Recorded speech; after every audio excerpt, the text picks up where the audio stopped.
Welcome back to another episode of Samore Love Juice. Definitely make sure you go ahead, subscribe, turn on your post notifications. We about to talk about this crazy thing, this crazy tragedy that recently happened.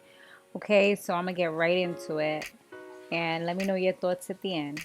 So this is what an Instagrammer had to say while she was at the performance. After getting some rest, I thought I would share what I witnessed last night at Astroworld.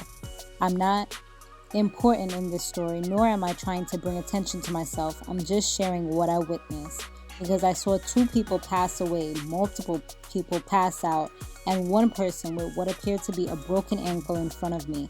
I will be posting a video that showed the beginning of Travis Scott's performance where everyone was excited and had their phones out, and then a following video where you can clearly see less phones and people struggling, screaming, and yelling for help. You can also see a hole starting to form towards the end where people were falling in. When Travis first started performing, people were pushing, and the amount of space everyone had around me decreased so much. Everything seemed okay until it was hard to stay balanced. The crowd would move together side to side and forward and back, and there was nothing anyone could do. Eventually, as multiple songs went by, people were struggling more and more. It was getting harder and harder to breathe. Then this was happening. I was alone and away from my friends, and I didn't understand how serious everything was at the moment. And there was a point where I was being pushed towards the hole, and I saw multiple people around me fall in. People were begging me to help them get up, reaching out for my hands. I specifically remember a person yelling at me, "Help me, please," and another person just yelling, crying on the floor. There were others whose back was only thing I can see. I couldn't help them. I was struggling to stay balanced. And at one point, I was literally squatting, trying not to fall into them. Somehow, I was pushed away from that hole and further back towards a barricade, close to the cameraman. That's where I witnessed so many people trying to leave the whole time, but no one knew where they could get out. A lot of us around were telling people that they could get out at the barricade behind us. However, I remember seeing little to no security there for a while. There were crowds of people coming from the front trying to get out, and the people that were helping them were other attendees who decided to stay there and help. A few moments later, people were yelling that someone was on the floor and wasn't breathing for a while at the barricade. Every time Travis would end a song or when it got quiet, we would try to yell in hopes of getting someone's attention. I may be exaggerating, but it felt like the person was there on the floor without help for over 10 to 15 minutes before the medic team came. Even when they came, they were struggling since there was so many people who needed help. CPR was being performed for a while along with AED, but I never saw any cops or anyone with a stretcher, so I decided to call 911. I didn't have service, I couldn't hear anything, so I decided to try this trick out on the iPhone that I learned. When you hold both the power button and the top button and get the slide to power off option and the emergency SOS option, I used the emergency SOS option and let it ring for 30 seconds or so, but couldn't hear anything, so I hung up because I knew they would call me back to make sure I was okay since that's their protocol. They called me back, and all I remember hearing at first is them asking me for my name. I decided to just yell into the phone and explain the situation, and I remember hearing the operator telling me at one point that there was already people there to help us at the festival. When I was explaining to them that the person wasn't breathing for a while and no one else was coming to help the medics team, whom had already been trying to get the person to breathe for a while, I gave up and decided to hang up because I couldn't hear anything. Eventually, after a long time, the person was taken away in a stretcher. During that whole time, there was a person by the barricade who showed me they had a broken ankle, but decided not to bring it up to the security or medics team because they knew that the person who was on the floor wasn't breathing for a while was more important. I would say that this whole situation lasted for 20 to 30 minutes, but I don't remember exactly.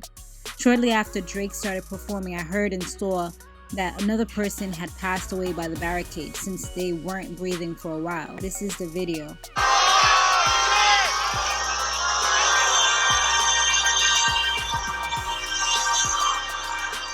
That's literally when everything was good, and this was after.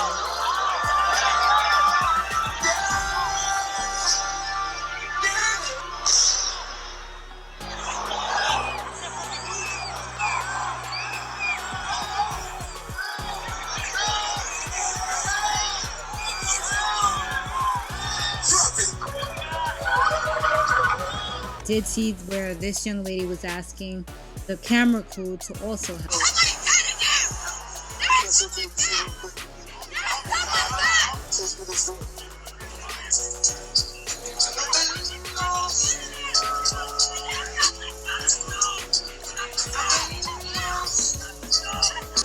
So there were people that were trying to get the show to stop, but unfortunately there was no one that was being proactive enough. Roddy Rich, he's going to donate as his Astroworld earnings to the victims' families in order to, make sure that they're taken care of.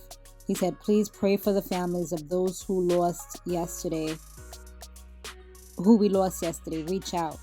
I'll be donating my net compensation of the families to the families of this incident. Pray for Houston. So he made sure. He was actually, from what I saw, he was like the first person that actually reached out, or actually said something, I should say. I also did see that Drake had reached out and said he was going to help as well, because of course he was part of the concert too, so he doesn't want to have any issues either, which is of course the smart thing to do. And following that, I believe I did see something from Kylie, and I saw something from Kylie Jenner who was saying, her condolences and they had nothing to do with it. And then Travis Scott had put up a video just offering his condolences and things like that. And the crazy thing about it is that there's so many different stories, because I also had heard that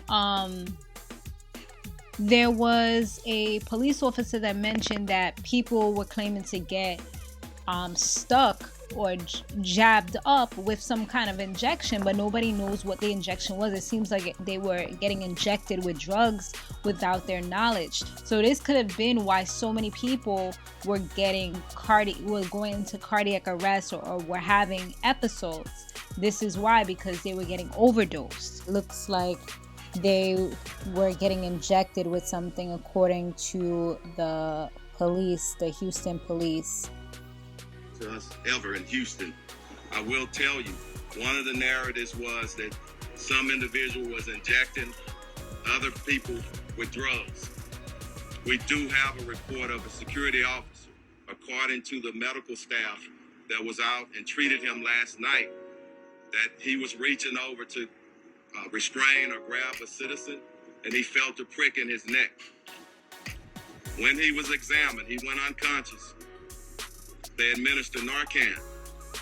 He was revived, and the medical staff did notice a prick that was similar to a prick that you would get if somebody's trying to inject. That is one part of it. The other thing that's very important, there were some individuals that were trampled, and we want to be respectful of that. But we just ask that y'all give us time to do a proper investigation. So that could be part of the reason. Other people said it could have been the music. I don't know if that's conspiracy theory or what. They said, it's the Demon's music, and he's known for raging and inciting crowds. But recently, Travis Scott's music emote was removed from Fortnite following the tragedy at Astroworld, which is crazy because I remember that being so big. It was like a whole concert that they did in his name. It was like digital and stuff, and now just like that got removed. The cancel culture is crazy, man. It's like you don't even get a chance to explain yourself. You don't get a chance to say anything. It's like once people don't like you, they don't like you. and it's hard to come back from that. I did see that they played his music at someone's concert yesterday, and everybody started booing until they changed the music, which is crazy. It's so many elements to the story. I don't know. We don't know how many people got pricked, but it's one of those things. That's why I didn't really rush to do the story, because it's still so many elements. As I know more, I may come back and update depending on if it's a lot of information that gets uncovered. But this is what we have so far. Let me know what you guys know, or your thoughts about this. My heart definitely goes out to the people that were lost, and to their families as the holidays are approaching. I did see it with some young people. I mean, it doesn't matter what the age is, but I did see that there was some teenagers that their lives were lost as well. I know one lady, she said that her son was there, but luckily he was okay. And I'm like, you're really lucky that everything worked out for you. You know what I'm saying? She's like, yeah, I know. So it's like, you just never know what's going to happen these days. So you just got to appreciate. You just really have to appreciate every day and just appreciate life, And I say that every morning. I'm just grateful to be here, to see another day, and to create more memories and share more experiences and just continue to learn and grow, because none of these people expected this to happen. They expected to go have a good time, rage and just enjoy themselves and just get geeked up and just have stories to come back and tell, but not these types of stories, I'm sure. But yeah, like I said, rest in peace to all those lives that were lost. And we'll talk again soon, y'all. Laters.